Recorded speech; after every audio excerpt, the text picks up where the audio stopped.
Hi, ಇವತ್ತಿನ ವಿಡಿಯೋದಲ್ಲಿ ನಾನು ನಿಮಗೆ ಒಂದು ಸಿಂಪಲ್ ಆಗಿರೋ ಶೆಜ್ವಾನ್ ಸಾಸ್ನ ಮನೇಲಿ ಹೇಗೆ ಮಾಡ್ತಾರೆ ಅಂತ ಹೇಳ್ಕೊಡ್ತಾ ಇದ್ದೀನಿ. ತುಂಬಾ ಸಿಂಪಲ್ ಆಗಿದೆ. ಸಿಂಪಲ್ ಇಂಗ್ರೀಡಿಯೆಂಟ್ಸಲ್ಲಿ ನಾನು ಹೇಳ್ಕೊಡ್ತಾ ಇದ್ದೀನಿ.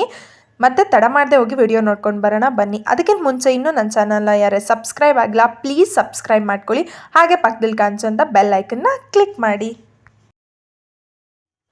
ಈಗ ಇಲ್ಲಿ ನಾನು ಬ್ಯಾಡಗೆ ಮೆಣಸಿನ್ಕಾಯಿನ ತೊಗೊಂಡಿದ್ದೀನಿ. ಬ್ಯಾಡಗೆ ಮೆಣಸಿನ್ಕಾಯಿ ಒಂದು 10 ತೊಗೊಂಡಿದ್ದೀನಿ. ಮತ್ತು ಮೆಣಸಿನ್ಕಾಯಿನ ನಾನು ಒಂದು 5ರಿಂದ 6 ತೊಗೊಂಡಿದ್ದೀನಿ ಅಷ್ಟೇ.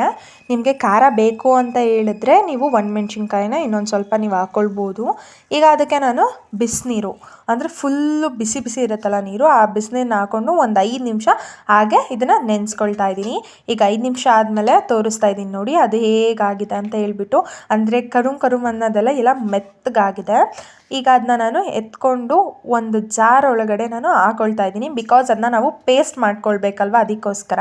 ಇದರಲ್ಲಿ ಯಾವುದು ನೀರಂಶ ಇರಬಾರ್ದು. ಚೆಂದ ಇನ್ಬಿಟ್ಟು ಆ ಮೆಣಸಿನ್ಕಾಯಿಗಳೆಲ್ಲ ಏನಿದೆಯಲ್ವ ಅದನ್ನೆಲ್ಲ ನೀಟಾಗಿ ಹಾಕ್ಕೊಳ್ಳಿ.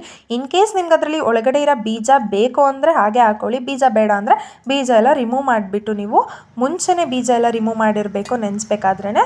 ಆವಾಗ ಬೇಕಾದರೆ ನೀವು ಹಂಗೆ ಹಾಕ್ಕೊಳ್ಬೋದು. ಈಗ ಇದಕ್ಕೆ ಒಂಚೂರು ನೀರು ಹಾಕ್ದೇ ಗ್ರೈಂಡ್ ಮಾಡಿ ನೀವು ಒಂದು ಸೈಡಲ್ಲಿ ಇಟ್ಕೊಳ್ಳಿ.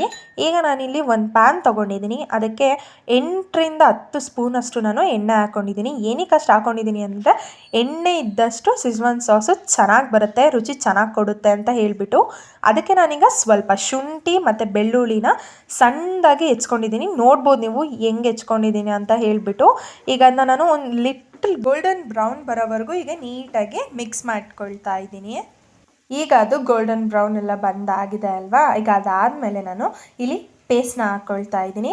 ಈ ಪೇಸ್ಟ್ ಹಾಕ್ಕೊಂಡು ನಾನು ಚೆಂದ ಮಿಕ್ಸ್ ಮಾಡ್ಕೊಳ್ತಾ ಇದ್ದೀನಿ. ಎಣ್ಣೆ ಎಲ್ಲ ಏನಿದೆಯಲ್ಲ ಎಣ್ಣೆ ಎಲ್ಲ ನೀಟಾಗಿ ಮಸಾಲೆ ಹಿಡೀಲಿ ಅಂತ ಹೇಳಿಬಿಟ್ಟು ನೀಟಾಗಿ ಅದನ್ನ ಮಿಕ್ಸ್ ಮಾಡ್ಕೊಳ್ತಾ ಇದ್ದೀನಿ. ಈಗ ಇದನ್ನ ಸ್ವಲ್ಪ ಬೇಯ್ಲಿಕ್ಕೆ ಬಿಡೋಣ. ಯಾಕಂದರೆ ಮೆಣಸಿನ್ಕಾಯಿ ಮತ್ತು ಬ್ಯಾಡಗೆ ಮೆಣಸಿನ್ಕಾಯಿ ಹಾಕಿರ್ತೀವಿ, ಖಾರ ಇರುತ್ತೆ. ಸೊ ಅದ್ರದ್ದು ಹಸಿ ಮಸಾಲೆ ಎಲ್ಲ ಏನಿರುತ್ತೆ ನೋಡಿ ಅದೆಲ್ಲ ಹೋಗ್ಬೇಕಲ್ಲ. ಸೊ ಅದಕ್ಕೆ ಚೆಂದ ಇದನ್ನ ಒಂದು 5ರಿಂದ 6 ನಿಮಿಷಗಳ ಕಾಲ ಹಾಗೆಯೇ ಜಸ್ಟ್ ಬೇಯಿಸ್ಕೊಳ್ಳೋಣ.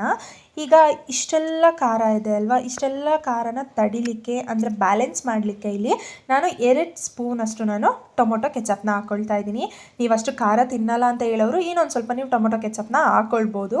ಮತ್ತು ಇಲ್ಲಿ ನಾನು 1 ಸ್ಪೂನಷ್ಟು ಚಿಲ್ಲಿ ಸಾಸ್ನ ಹಾಕ್ಕೊಳ್ತಾ ಇದ್ದೀನಿ. ಮತ್ತು 1 ಸ್ಪೂನಷ್ಟು ಸೋಯಾ ಸಾಸ್ನ ಹಾಕ್ಕೊಳ್ತಾ ಇದ್ದೀನಿ. ಮತ್ತು ರುಚಿಗೆ ತಕ್ಕಷ್ಟು ಉಪ್ಪು ನೀವು ನೋಡ್ಕೊಂಡು ಹಾಕ್ಕೊಳ್ಳಿ, ಜಾಸ್ತಿ ಹಾಕ್ಲಿಕ್ಕೆ ಹೋಗಬೇಡಿ, ಆಮೇಲೆ ಚೆನ್ನಾಗಿರಲ್ಲ.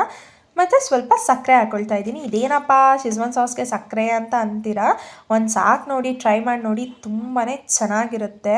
ಯಾಕಂದರೆ ಖಾರ ಇದ್ದಷ್ಟು ನಮಗೆ ಖಾರ ಒಂಥರ ಅನಿಸ್ಬಿಡುತ್ತೆ. ಒಂದು ಸ್ವಲ್ಪ ಈ ಕಡೆ ಹುಳಿ ಖಾರ ಸಿಹಿ ಚೆನ್ನಾಗಿರುತ್ತಲ್ವಾ. ಸೊ ಈಗೆಲ್ಲನೆಲ್ಲ ಹಾಕ್ಕೊಂಡು ನೀಟಾಗಿನ್ನ ಮಿಕ್ಸ್ ಮಾಡ್ಕೊಳ್ತಾ ಇದ್ದೀನಿ. ಕಲರ್ ಚೇಂಜ್ ಆಗ್ತಿದೆ ಯಾಕಂದರೆ ನಾವು ಸೋಯಾ ಸಾಸ್ ಹಾಕಿದ್ವಲ್ಲ ಅದಕ್ಕೋಸ್ಕರ ಕಲರ್ ಚೇಂಜ್ ಆಗ್ತಿದೆ. ನಾನು ನೀಟಾಗಿ ಮಿಕ್ಸ್ ಮಾಡ್ಕೊಳ್ತಾ ಇದ್ದೀನಿ ನೋಡಿ. ಇದೇ ಥರ ನೀವೂ ನೀಟಾಗಿ ಮಿಕ್ಸ್ ಮಾಡ್ಕೊಳ್ಳಿ. ಒಂದು 5ರಿಂದ 6 ನಿಮಿಷಗಳ ಕಾಲ ಕೈ ಬಿಡ್ದಂಗೆ ಮಿಕ್ಸ್ ಮಾಡ್ಕೊಳ್ಳಿ. ನಾನ್ ಸ್ಟಿಕ್ ಪ್ಯಾನಲ್ಲಿ ಮಾಡಿದ್ರೆ ಇನ್ನೂ ಚೆನ್ನಾಗಿರುತ್ತೆ, ತಳ ಹಿಡಿಯೋ ಚಾನ್ಸಸ್ ಇರಲ್ಲ. ಇನ್ ಕೇಸ್ ನೀವು ಸ್ಟೀಲಲ್ಲಿ ಮಾಡ್ಕೊಡ್ತೀರಾ ಅಂದರೆ ತಳ ಹಿಡಿದ್ಬಿಡುತ್ತೆ, ಎಲ್ಲ ಕಚ್ಕೊಬಿಡುತ್ತೆ. ಅದಕ್ಕೇ ಮಾಡಬೇಕಾದ್ರೆ ಒನ್ಸ್ ನೋಡಿಕೊಂಡು ನೀಟಾಗಿ ಮಾಡ್ಕೊಳ್ಳಿ. ಈಗ ನಾನು ತೋರಿಸ್ತಾ ಇದ್ದೀನಿ ನೋಡಿ, ಒಂದು 5ರಿಂದ 6 ನಿಮಿಷಗಳ ಕಾಲ ಚೆಂದ ನಾನು ಬೇಯಿಸ್ಕೊಂಡಿದ್ದೀನಿ. ಈಗ ಅದೆಲ್ಲ ಒಂದು ಗಂಟು ಥರ ಅಂದರೆ ಒಂದು ಸ್ವಲ್ಪ ಗೊಜ್ಜು ಥರ ಬರ್ತಾ ಇದೆ. ಆ ಥರ ಬರ್ತಿದೆ ಅಂತ ಹೇಳಿದ್ರೆ ಶೆಜ್ವಾನ್ ಸಾಸ್ ರೆಡಿ ಅಂತ ಅರ್ಥ. ಇದಕ್ಕೆ ನಾನು ಸ್ವಲ್ಪ ಕೊತ್ತಂಬರಿ ಸೊಪ್ಪು ಹಾಕ್ಕೊಂಡು ಈಗ ಇದನ್ನು ಮಿಕ್ಸ್ ಮಾಡ್ಕೊಳ್ತಾ ಇದ್ದೀನಿ. ಈ ಸಾಸ್ನ chicken noodles, veg noodles, Maggi, even dosa ಮೇಲೂ ಹಾಕ್ತಾರೆ. ಆರಾಮಾಗಿ ನೀವು ಮನೇಲಿ ಮಾಡ್ಕೊಂಡು ತಿನ್ಬೋದು. ತುಂಬಾ ಸಿಂಪಲ್ಲಾಗಿತ್ತಲ್ವ ಈ ವಿಡಿಯೋ. ಈಗ ಇದನ್ನು ನಾವು ಒಂದು 2ರಿಂದ 3 ತಿಂಗಳು ಆರಾಮಾಗಿ ಫ್ರಿಡ್ಜಲ್ಲಿ ಸ್ಟೋರ್ ಮಾಡಿ ನಾವು ಇಟ್ಕೊಂಡು ತಿನ್ಬೋದು. 3 ತಿಂಗಳ ಮೇಲೆ ಇಟ್ಕೊಂಡ್ರೆ ಹಾಳಾಗಿಬಿಡುತ್ತೆ, ಚೆನ್ನಾಗಿರಲ್ಲ. ಇದನ್ನ ನೀವು ಗ್ಲಾಸ್ ಗಾಜಂದು ಯಾವ್ದಾದ್ರು ಬಟ್ಲು ಇಲ್ಲ ಏನಾದರೂ ಸಮಥಿಂಗ್ ಇರುತ್ತಲ್ವ ಅದರಲ್ಲಿ ಸ್ಟೋರ್ ಮಾಡಿಡಿ. ಅದರಲ್ಲಿಟ್ಟರೆ ಹಾಳಾಗೋ ಚಾನ್ಸಸ್ ಇರಲ್ಲ. ಇನ್ನು ಬೇರೆ ಪ್ಲಾಸ್ಟಿಕ್ ಅದರಲ್ಲಿಟ್ಟರೆ ಒಂದು 1 ಮಂತ್ಗೆಲ್ಲ ಹಾಳಾಗಿಬಿಡುತ್ತೆ, ಆಮೇಲೆ ಮಾಡಿದ್ದು ವೇಸ್ಟ್ ಆಗಿಬಿಡುತ್ತೆ. ಈಗ ನಾನು ತೋರಿಸ್ತಾ ಇದ್ದೀನಿ ನೋಡಿ, ನಾನು ಗಾಜನ್ ಬಟ್ಲಲ್ಲಿ ಹಾಕಿ ಸ್ಟೋರ್ ಮಾಡಿ ಇದನ್ನ ನಾನು ಫ್ರಿಡ್ಜಲ್ಲಿ ಎತ್ತಿಟ್ಕೊಳ್ತಾ ಇದ್ದೀನಿ. ಈ ವಿಡಿಯೋ ನಿಮಗೆ ಇಷ್ಟ ಆಗಿದ್ದಲ್ಲಿ ಲೈಕ್ ಮಾಡಿ, ಶೇರ್ ಮಾಡಿ, ಕಮೆಂಟ್ ಮಾಡಿ. ನಿಮ್ಮ ಫ್ಯಾಮಿಲಿ ಫ್ರೆಂಡ್ಸ್ಗೆಲ್ಲರಿಗೂ ನನ್ನ ವೀಡಿಯೋಸ್ನ ಶೇರ್ ಮಾಡಿ. ಹಾಗೆ ಇನ್ನೂ ನನ್ನ ಚಾನಲ್ನ ಯಾರೇ ಸಬ್ಸ್ಕ್ರೈಬ್ ಆಗಿಲ್ಲ ಪ್ಲೀಸ್ ಸಬ್ಸ್ಕ್ರೈಬ್ ಮಾಡ್ಕೊಳ್ಳಿ ಅಂತ ಹೇಳ್ತಾ, thank you so much for watching this video. Thank you. Bye. Lots of love.